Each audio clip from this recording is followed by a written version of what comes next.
हम आज रात इजराइल के प्रधानमंत्री बेंजामिन नेतन्याहू से सुन रहे हैं, जिन्होंने पुष्टि की है कि ये हमले हुए हैं और दर्जनों इजरायली जेट ईरान के आसमान में थे। प्रधानमंत्री ने कहा कि नतांज परमाणु सुविधा, जो ईरान के परमाणु कार्यक्रम का मुख्य संवर्धन स्थल है, को इन हमलों में अन्य कई स्थानों के साथ निशाना बनाया गया। ये वाकई पागलपन है। सभी को किसी न किसी रूप में अनुमान था कि इजराइल ईरान के परमाणु ठिकानों पर हमले की योजना रच रहा है, पर शायद किसी को इसकी उम्मीद नहीं थी। जैसा कि आप अपनी स्क्रीन पर देख सकते हैं, इजराइल ने ईरानी शासन और ईरानी रिवॉल्यूशनरी गार्ड कॉर्प्स के कई उच्च स्तरीय अधिकारियों और नेताओं को मार डाला है। असल में सबसे उच्च पदस्थ सदस्य IRGC के commander in chief Hussain Sulemani को खत्म कर दिया गया है, और इस बात की पुष्टि ईरानी मीडिया ने इजरायली हमले के कुछ घंटों बाद ही कर दी थी। इसके अलावा हमारे पास कुछ अपुष्ट रिपोर्ट्स हैं कि मोसाद ने एक गुप्त ऑपरेशन चलाया था जब इजराइल ईरान के अंदर रणनीतिक मिसाइल सिस्टम्स और एयर डिफेंस पर हमला कर रहा था। मुझे नहीं लगता कि कोई भी, खासकर ईरानी शासन, इसकी उम्मीद कर रहा था। यहाँ इस हमले के बारे में और जानकारी है, और फिर हम बात करेंगे कि इसका अमेरिका ईरान वार्ताओं पर क्या असर पड़ेगा। आज हमारे पास एक बड़ी खबर है। तेहरान के उत्तर पूर्व में धमाकों की खबरें आ रही हैं। ईरानी मीडिया के अनुसार इजरायली वायुसेना ने ईरान में हमला किया है। इजराइल इसे पूर्व निवारक हमला बता रहा है और वहां आपातकाल की घोषणा कर दी गई है। ईरान के निवासियों को सुबह 3 बजे चेतावनी सायरन और फोन अलर्ट द्वारा जगाया गया, जो इजराइल में होम फ्रंट, कमांड बदलाव और ईरान के जवाबी कार्रवाई की चेतावनी देते थे। अमेरिकी अधिकारियों का कहना है कि अमेरिका ने इस हमले में कोई मदद नहीं की। यह हमारे सहयोगियों फॉक्स न्यूज की ताजा जानकारी है।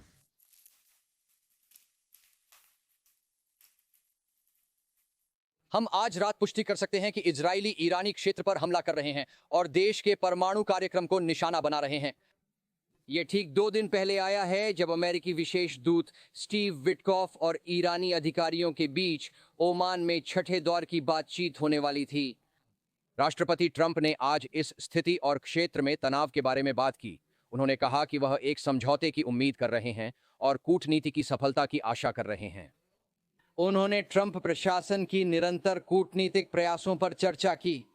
ध्यान देने योग्य है कि एक अमेरिकी अधिकारी ने फॉक्स न्यूज़ को बताया कि अमेरिका उन हमलों में शामिल नहीं था जो ईरानी परमाणु सुविधाओं और लंबी दूरी की मिसाइल क्षमताओं के खिलाफ किए गए थे।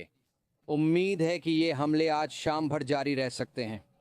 इस्राइल इस समय ईरान की संभावित प्रतिक्रिया के लिए तैयार हो रहा है। अब बेशक यह एक विवादास्पद विषय है। ईरान के अंदर परमाणु ठिकानों पर हमले की बात करना। YouTube विवादास्पद विषयों वाले वीडियो का समर्थन नहीं करता, इसलिए हमें आपकी मदद की सच में जरूरत है। अगर आप नीचे दिए गए लाइक और सब्सक्राइब बटन को दबा दें तो बहुत अच्छा होगा। इससे वीडियो को वाकई में बहुत मदद मिलती है। अब जैसे ही हमलों की खबरें सामने आईं, हमें स्टेट सेक्रेटरी मार्को रूबियो का एक बयान मिला और उन्होंने यह कहा, इजराइल ने आज रात ईरान पर एक पक्षीय हमला किया। हम ईरान पर हमलों में शामिल नहीं हैं और हमारी सबसे बड़ी प्राथमिकता क्षेत्र में अमेरिकी बलों की सुरक्षा करना है। इजराइल का कहना है कि यह कार्रवाई उसकी आत्मरक्षा के लिए जरूरी थी। राष्ट्रपति ट्रंप और प्रशासन ने सेनाओं की सुरक्षा के लिए आवश्यक कदम उठाए हैं और क्षेत्रीय साझेदारों से संपर्क में हैं। मैं स्पष्ट कर दूं, ईरान को अमेरिकी हितों या कर्मियों को निशाना नहीं बनाना चाहिए। अब आपको याद दिला दूं, हमने आज सुबह कवर किया था कि ठीक कल ही अमेरिकी विदेश विभाग, अमेरिकी रक्षा विभाग ने मध्य पूर्व में सभी ठिकानों को संदेश दिया था कि कोई भी परिवार के सदस्य और कोई भी सपोर्ट स्टाफ स्वेच्छा से ठिकानों को छोड़ सकते हैं। इसके अतिरिक्त हमने इराक में दूतावास बंद कर दिया है और सभी दूतावास सदस्यों को एक दिन पहले ही निकाल लिया है। अब यह सब घटित हो रहा है। यह बिल्कुल साफ है कि अमेरिका को पता था कि कुछ होने वाला है और उन्होंने इसके लिए तैयारी कर ली थी। हाल ही में अमेरिकी सेना ने यूक्रेन जाने वाली 20,000 एंटी ड्रोन मिसाइलों को मध्य पूर्व भेज दिया। जब ये खबर आई तो सब नाराज थे क्योंकि ये मिसाइलें यूक्रेन को देने का वादा था, पर प्रशासन की जानकारी पता नहीं थी। उन्हें पता था कि मध्य पूर्व को इन एंटी ड्रोन मिसाइलों की यूक्रेन से ज्यादा जरूरत है, क्योंकि पिछली बार जब ट्रंप ने सोलेमानी को मारा था तो ईरान ने बदले में मध्य पूर्व के अमेरिकी ठिकानों पर ड्रोन मिसाइल हमला किया था।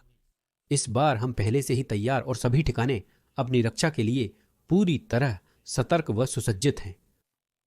हमले के बारे में बात करते हुए आपकी स्क्रीन पर ईरान का नक्शा और उसकी परमाणु सुविधाएं दिखाई दे रही हैं। अब जिन दो परमाणु सुविधाओं पर हमला हुआ है वे ठीक बीच में हैं, नतांज और फोर्डो। हमारे पास नतांज परमाणु सुविधा का फुटेज है जिसमें जमीन से आग की लपटें निकलती दिख रही हैं। ये परमाणु सुविधाएं हमारी उम्मीद के अनुसार भूमिगत थीं, जो इसका कारण हो सकता है। यह अनुमान लगाया गया था कि वे लगभग 100 मीटर जमीन के नीचे थीं, जो कि लगभग 330 फीट जमीन के नीचे है। इजराइल के लिए इस पर हमला करने में सक्षम होना एक महत्वपूर्ण उपलब्धि है। हम अनुमान लगा सकते हैं कि F-35 इसमें शामिल थे और यहाँ उस परमाणु अड्डे का फुटेज है। हम लाइव स्ट्रीम फॉलो कर रहे थे, तो मैं जल्दी से उस क्लिप का एक हिस्सा दिखाना चाहता हूँ। इजराइल डिफेंस फोर्सेज ने operation strength of the lion की पुष्टि कर दी है, जो ईरान के न्यूक्लियर प्रोग्राम और लॉन्ग रेंज मिसाइल इंफ्रास्ट्रक्चर को निशाना बनाता है। वर्तमान हमले मुख्यतः परमाणु सुविधाओं, सैन्य ठिकानों, कमांड कंट्रोल केंद्रों व उच्च रैंक के सैन्य नेतृत्व पर केंद्रित हैं। यह ऑपरेशन ईरान की रणनीतिक क्षमताओं और परमाणु हथियार विकसित व तैनात करने की क्षमता को कमजोर करने के लिए तैयार किया गया है। इजरायल ने देश भर में अतिरिक्त सुरक्षा उपायों के चलते नागरिक यातायात के लिए अपना हवाई क्षेत्र बंद कर दिया है। यह ऑपरेशन आगे भी जारी रहेगा और इसका उद्देश्य ईरान के परमाणु कार्यक्रम को खत्म करना है, जिसे इजरायल ने तात्कालिक खतरा बताया है। ओह, हमारे पास इजरायली सेना का एक बयान है, चलिए उसे जल्दी से सुनते हैं। वाह, चलिए इसे सुनते हैं। ईरान ने वर्षों से इजराइल के विनाश का आह्वान किया है और इसके लिए ठोस सैन्य योजनाएं बनाई हैं। हाल के महीनों में खुफिया जानकारी से पता चला है कि ईरान पहले से कहीं अधिक परमाणु हथियार प्राप्त करने के नजदीक है। आज सुबह आईडीएफ ने ईरानी परमाणु कार्यक्रम को निशाना बनाते हुए पहले से ही सटीक हमले शुरू किए, ताकि ईरानी शासन की निकट भविष्य में परमाणु बम बनाने की क्षमता को रोका जा सके। हमारे पास कोई विकल्प नहीं है। हम एक निकट और मौजूदा खतरे के विरुद्ध कदम उठा रहे हैं। हम ईरान को परमाणु हथियार हासिल करने की अनुमति नहीं दे सकते, जो इजराइल और पूरे विश्व के लिए खतरा होगा। यह अभियान हमारे अस्तित्व के अधिकार और हमारे एवं हमारे बच्चों के भविष्य के लिए है। इजराइल को अपने लोगों की सुरक्षा के लिए कार्रवाई करने का अधिकार और कर्तव्य है, और वह ऐसा करता रहेगा। आईडीएफ ने अभियान के लिए महत्वपूर्ण तैयारी की थी। हम रक्षा और आक्रमण दोनों के लिए अच्छी तरह तैयार हैं। यहूदी राज्य ईरानी शासन द्वारा किए गए परमाणु नरसंहार का शिकार बनने से इनकार करता है। प्रधानमंत्री के रूप में मैंने स्पष्ट किया है कि इजराइल उन लोगों को जो हमारे विनाश की बात करते हैं, उस लक्ष्य को हासिल करने के साधन विकसित करने की अनुमति कभी नहीं देगा। आज रात इजराइल उन शब्दों को कार्रवाई के साथ समर्थन देता है। हमने ईरान के परमाणु संवर्धन कार्यक्रम के केंद्र पर हमला किया। हमने ईरान के परमाणु हथियार कार्यक्रम के केंद्र पर हमला किया। हमने ईरान की मुख्य नतांज संवर्धन सुविधा को निशाना बनाया। हमने ईरानी बम पर काम कर रहे ईरान के प्रमुख परमाणु वैज्ञानिकों को निशाना बनाया। हमने ईरान के बैलिस्टिक मिसाइल कार्यक्रम के केंद्र पर हमला किया। पिछले साल ईरान ने इजराइल पर 300 बैलिस्टिक मिसाइलें दागी। प्रत्येक मिसाइल में 1 टन विस्फोटक लदा होता है, जो सैकड़ों लोगों के जीवन को खतरे में डाल सकता है। ये मिसाइलें जल्द ही परमाणु हथियार ले जा सकती हैं, जो लाखों लोगों की जान के लिए खतरा बन जाएंगी। ईरान उत्पादन के लिए तैयार हो रहा है। 3 साल में 10,000 बैलिस्टिक मिसाइलें तैयार होंगी। अब बस कल्पना कीजिए न्यू जर्सी जितने बड़े देश पर 10,000 टन टीएनटी गिर रहा हो। यह एक असहनीय खतरा है। इसे भी रोका जाना चाहिए। ईरान इजराइल को नष्ट करने की एक नई योजना पर काम कर रहा है। देखिए, पुरानी योजना असफल हो गई थी। ईरान और उसके सहयोगियों ने इजराइल को आग के घेरे में लेने का प्रयास किया था। हमें 7 अक्टूबर के भयानक हमले का निशाना बनाया गया था, परंतु इजराइल के नागरिक और सैनिक अपने देश की सुरक्षा हेतु शेरों की भांति खड़े हो गए। हमने हमास को कुचल दिया, हमने हिजबुल्लाह को तबाह कर दिया, हमने सीरिया और यमन में ईरानी प्रतिनिधियों पर हमला किया। पिछले साल ईरान के द्वारा 2 बार हमारे ऊपर सीधे हमले के बाद हमने ईरान के अंदर जवाबी हमला किया। फिर भी खुद की रक्षा करते हुए हम दूसरों, खासकर अपने अरब पड़ोसियों की भी रक्षा करते हैं। उन्हें भी ईरान की अराजकता और नरसंहार अभियान से पीड़ा हुई है। ईरान के प्रतिनिधि हिजबुल्लाह के खिलाफ हमारी कार्रवाई के परिणाम स्वरूप लेबनान में नई सरकार बनी और सीरिया में असद सरकार का पतन हुआ। दोनों देशों के लोगों के पास अब एक अलग और बेहतर भविष्य का मौका है। ईरान के बहादुर लोगों को एक मौका और मेरी ओर से एक संदेश है। हमारी लड़ाई आपसे नहीं है। हमारी लड़ाई उस क्रूर तानाशाही से है जिसने पिछले 46 वर्षों से आपको दबाया है। मुझे विश्वास है कि आपकी आजादी का दिन निकट है। जब ऐसा होगा तो हमारे दोनों प्राचीन लोगों के बीच महान मित्रता पुनः खिलेगी। मैं सभ्य दुनिया को आश्वस्त करना चाहता हूं, हम दुनिया के सबसे खतरनाक शासन को दुनिया के सबसे खतरनाक हथियार हासिल नहीं करने देंगे। ईरान अपने आतंकवादी सहयोगियों को परमाणु हथियार देने की योजना बना रहा है। यह परमाणु आतंकवाद को पूर्ण रूप से यथार्थ बना देगा। ईरान की बैलिस्टिक मिसाइलों की बढ़ती रेंज उस परमाणु डरावने सपने को यूरोप के शहरों तक और अंततः अमेरिका तक ले आएगी। याद रखिए, ईरान इजराइल को छोटा शैतान कहता है, यह अमेरिका को बड़ा शैतान कहता है। यही कारण है कि यह दशकों से लाखों लोगों को इजराइल की मौत और अमेरिका की मौत के नारे लगाने के लिए उकसाता रहा है। इजराइल आज नरसंहार के नारों का कार्रवाई से जवाब दे रहा है। इजराइल और अमेरिका जिंदाबाद के नारे के साथ हमारी कार्रवाई दुनिया को सुरक्षित बनाएगी। मैं राष्ट्रपति ट्रंप को ईरान के परमाणु कार्यक्रम का सामना करने में उनके नेतृत्व के लिए धन्यवाद देता हूं। उन्होंने स्पष्ट किया है कि ईरान के पास परमाणु संवर्धन नहीं हो सकता। ईरान समय खरीद रहा है और शांति प्रिय देशों की शर्त मानने से इनकार कर रहा है, इसलिए हमें तुरंत कार्रवाई करनी होगी। नेताओं के लिए कठिन निर्णय लेना पड़ता है।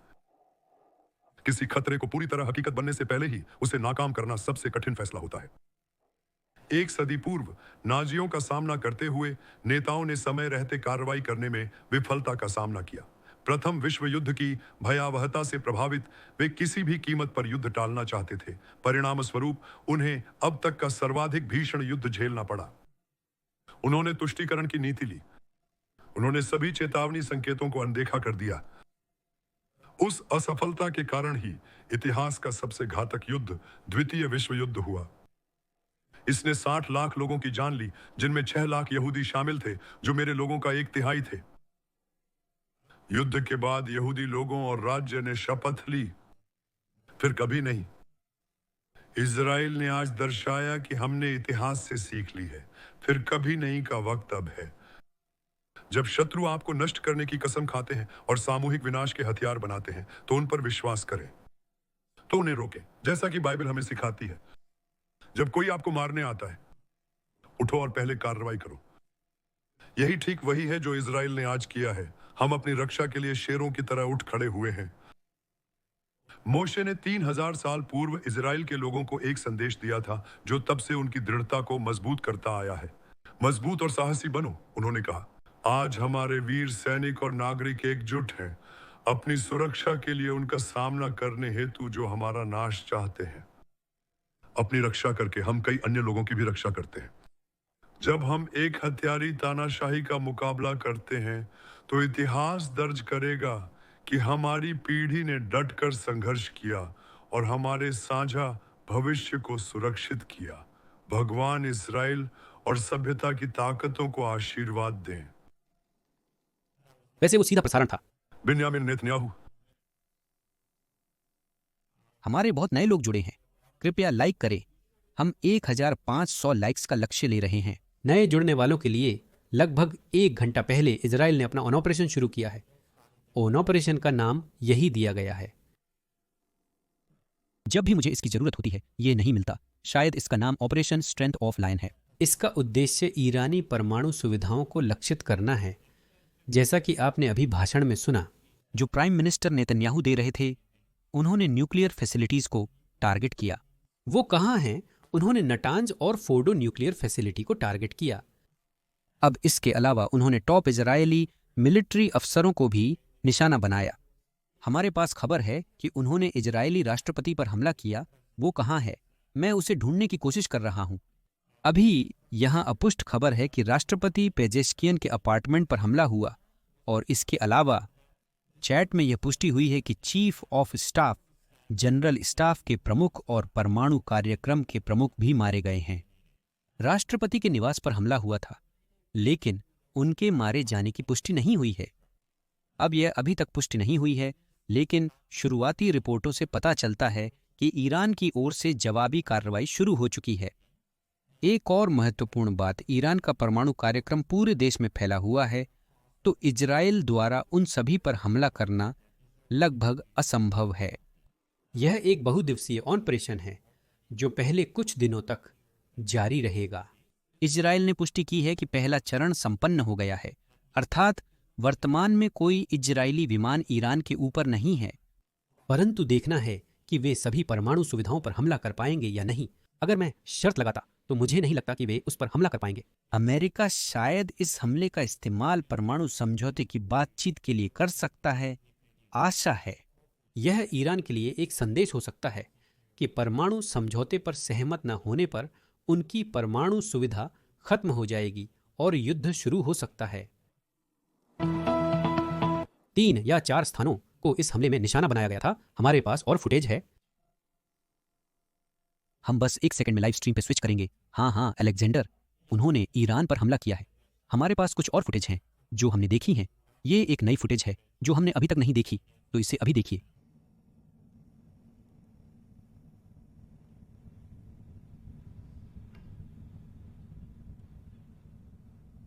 हाँ, बंकर बस्टर्स।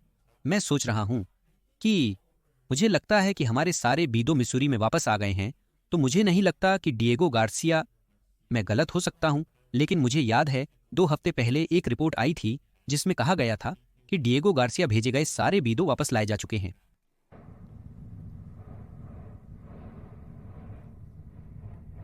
यह वही है जो ट्रंप ने आज सुबह कहा। सबसे पहले उन्होंने इसके बारे में ट्वीट किया, मैं इसे कहां रख सकता हूं? हम ईरान परमाणु मुद्दे के कूटनीतिक समाधान के लिए प्रतिबद्ध हैं। मेरे पूरे प्रशासन को ईरान के साथ बातचीत करने का निर्देश दिया गया है। वे एक महान देश बन सकते हैं, लेकिन सबसे पहले उन्हें परमाणु हथियार प्राप्त करने की उम्मीद पूरी तरह छोड़नी होगी। आपके ध्यान के लिए धन्यवाद।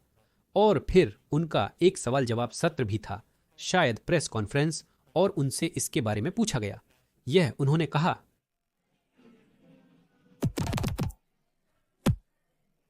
मिस्टर प्रेसिडेंट, ईरान पर इजराइल का हमला कितना निकट है?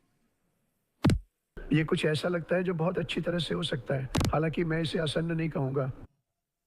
ये बहुत सरल है, जटिल नहीं है। ईरान के पास परमाणु हथियार नहीं हो सकते। मैं चाहता हूं कि वे सफल और शानदार हों। हम उनकी सफलता में मदद करेंगे। हम उनके साथ व्यापार करेंगे और जो भी ज़रूरी होगा करेंगे। आप जानते हैं, मैंने भारत और पाकिस्तान के बीच एक युद्ध को रोका था, और मैंने इसे व्यापार के जरिए रोका। किसी ने मुझे नहीं लगता कि मैंने इसके बारे में कभी कोई कहानी लिखी देखी है, लेकिन ये काफ़ी शानदार है। वे तैयार हो रहे थे, पाकिस्तान की बारी थी हमला करने की, और आखिरकार वे परमाणु हथियारों का इस्तेमाल करने वाले थे, और मैंने इसे रोका। मैंने हर एक को फ़ोन किया। मैं हर एक नेता का बहुत सम्मान करता हूं, मैं उन्हें जानता हूं, और मैंने उनसे बात की। मैंने व्यापार के बारे में बात की। मैंने कहा, लेकिन आप हमारे साथ व्यापार नहीं करेंगे अगर आप युद्ध करने जा रहे हैं, अगर आप परमाणु हथियार फेंकना शुरू करने जा रहे हैं। मैंने दोनों से कहा, और वे अविश्वसनीय थे। उन्होंने इसे पूरी तरह समझा और रुक गए। मैंने उस युद्ध को फ़ोन कॉल्स और व्यापार से रोका। भारत व्यापार समझौते पर बातचीत कर रहा है, और पाकिस्तान अगले हफ्ते आ रहा है, और मुझे इस बात पे बहुत गर्व है। कोई नहीं मरा। उनके पास बड़ी संख्या में गंभीर परमाणु हथियार हैं, और मेरा मानना है कि हमें इसके लिए कुछ श्रेय मिलना चाहिए।